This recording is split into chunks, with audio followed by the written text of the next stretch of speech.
Assalamualaikum warahmatullahi wabarakatuh.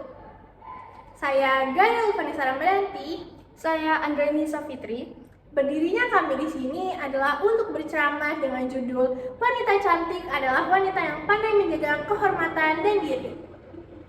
Hadirin yang saya hormati, tentunya kita semua sadar bahwa saat ini kita hidup di tengah masyarakat yang terbuka akan globalisasi.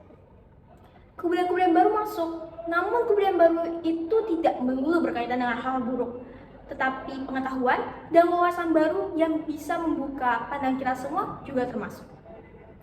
Namun, tentu hal itu tidak cukup menjadi alasan kita untuk menghilangkan kebudayaan-kebudayaan yang sudah ada sejak lama pada diri kita, terutama bagi para muslimah. Kalau dilihat, hal sepele tetapi memiliki efek sangat besar adalah image kita di publik. Bagaimana kita ingin dilihat oleh orang lain dan bagaimana orang lain melihat kita. Tentu hadirin sekalian pernah terbesit bagaimana cara menjadi wanita cantik. Apakah cara menjadi wanita cantik itu harus berkulit putih mulus, menggunakan make up, skincare, atau kerap kali menggunakan pakaian mewah? Hadirin sekalian salah, karena wanita cantik sejatinya adalah wanita yang menjaga diri dan kehormatan, terutama di masa saat ini, masa akhir zaman yang sudah kental akan kezaliman dan kebatilan. Kehormatan adalah hal yang tidak dapat tergantikan, karena kehormatan menunjukkan integritas dan martabat kita sebagai seorang individu dan terutama kita sebagai seorang muslimah. Sejatinya, menjaga kehormatan dan diri tidak semata-mata tuntutan agama belaka, melainkan sebagai bentuk penghormatan terhadap diri kita sendiri.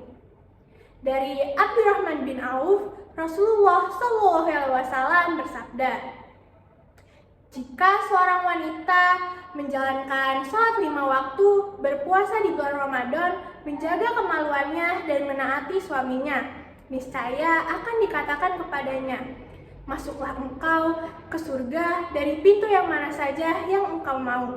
Hadis riwayat Ahmad. Dari hadis tersebut, kita tahu bahwa muslimah memiliki tanggung jawab, yakni menjaga diri dan kehormatan. Dalam mewujudkan upaya tersebut, Islam memerintahkan muslimah agar mengenakan pakaian yang sesuai dengan syariat. Namun, jika para hadirin sekalian peka terhadap lingkungan sekitar, masih banyak ditemukan muslimah yang belum paham esensi dari penggunaan pakaian yang sesuai dengan syariat itu sendiri. Masih banyak fenomena-fenomena muslimah yang menggunakan hijab, tetapi pakaiannya seperti mencerminkan adaptasi budaya barat. Padahal, hijab bukan hanya sebagai penutup kepala, tetapi sebagai cerminan dari kesucian dan kemuliaan diri yang berhiaskan rasa malu dan kecemburuan atau ghirah. Hadirin sekalian, ayat yang memerintahkan kita untuk menutup aurat dituangkan pada surah Al-Ahzab ayat 59 yang artinya berbunyi, "Wahai Nabi, katakanlah kepada istri-istrimu, anak-anak perempuanmu, dan istri-istri orang mukmin, hendaklah mereka menutup jilbabnya ke seluruh tubuh mereka. Dengan demikian, agar mereka mudah dikenali sehingga tidak dapat diganggu. Dan Allah Maha Pengampun lagi Maha Penyayang." Hadirin yang saya hormati, menjaga diri dan kehormatan bukan hanya semata-mata memakai pakaian yang menutup dari ujung kepala sampai ujung kaki, melainkan bagaimana cara kita berperilaku, bagaimana cara kita menjalankan perintah Allah dan menjauhi segala larangannya. Kalau kita berkaca pada realitas saat ini, sudah sulit ditemukan mana muslim dan muslimah yang tetap berperilaku sesuai dengan ajaran Islam. Interaksi antara laki-laki dan perempuan kini sudah terbaur. Tidak ada lagi batasan yang dinamakan mahram. Tidaklah seorang laki berkhawat dengan seorang wanita, kecuali yang ketiganya adalah setan. Hadis riwayat Ahmad, hadis riwayat At-Tirmizi dan Al-Hakim. Khawat adalah perbuatan berdua-duaan di tempat sepi atau di tempat yang jauh dari pandangan orang lain. Hadirin sekalian, pasti sering menemukan sepasang pria dan wanita yang duduk berduaan, asyik dengan dunia mereka sendiri tanpa memperdulikan sekitarnya. Apakah hal seperti itu hal yang mencerminkan syariat kita? Tentu saja tidak. Kita sebagai seorang manusia, apalagi sebagai seorang muslimah, jangan sampai mau diajak berduaan dengan orang yang bukan mahram kita, apalagi belum terikat oleh tali perkawinan. Hal itu hanya akan menjerumuskan kita kepada hal yang akan mengancam kehormatan diri kita sendiri.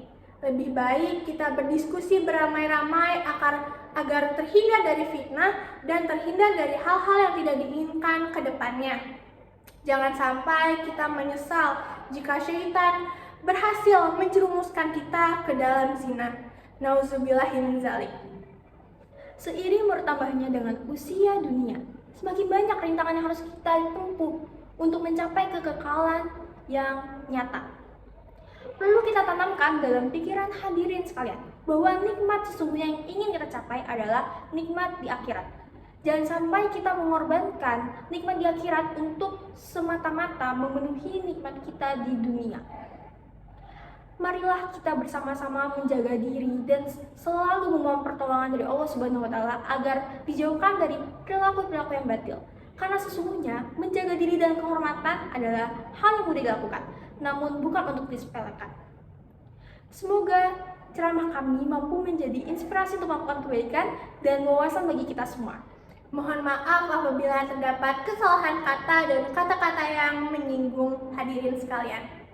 Wassalamualaikum warahmatullahi wabarakatuh.